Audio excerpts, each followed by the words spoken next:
Барлықтарыңызға сәлем. Бүгін біз ұйықтар алдында ертегі айтудың пайдасы жайлы айтатын боламыз.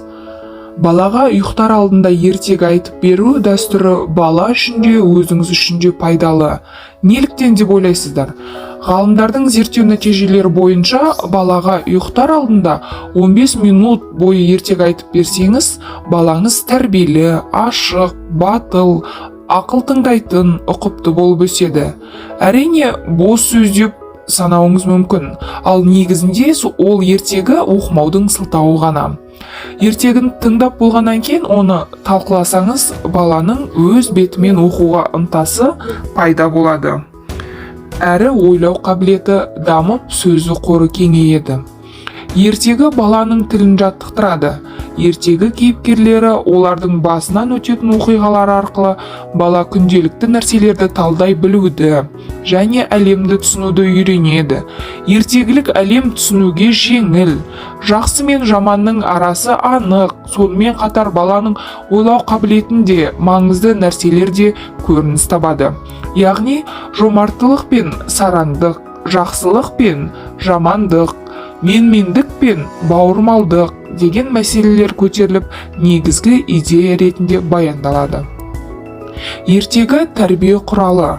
Балалар өздерін ертегі кейіпкерлеріне теңеп, соларға еліктейді. Өзіне ұқсасын бейсаналы түрде таңдап, соның әрекеттерін қайталауға тырысады.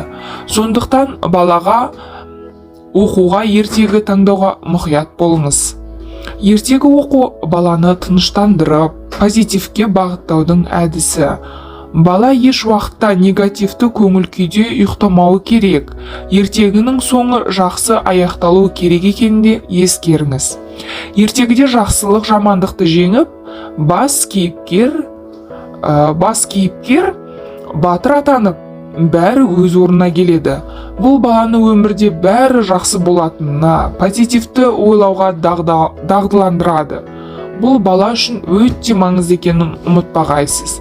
Ертегі баланы түсінуге көмектеседі. Кейбір балалар бір ертегіні қайта сұрайды.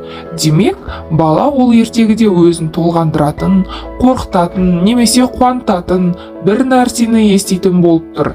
Егер бала толағай туралы ертегіні қайта сұраса, демек, ол кейіпкердей мықты, батыр болғысы келеді.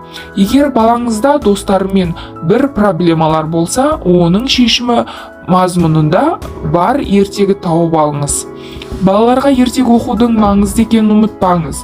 Бұл екеуара қарым-қатынасты дамытып, бір-біріңізге деген сенім мен махаббатты нығайтады. Яғни, балаңызға ертегі айтудың пайдасы өте мол екен. Міндетті түрде әрдайым жатар алдында балаңызға 15 минутыңызды арнап ертегі айтудан жалықпаңыз. Және де біздің әрдайым видеоларды көріп, ұнаса лайк басып, каналымызға тіркелуді ұмытпаңыздар.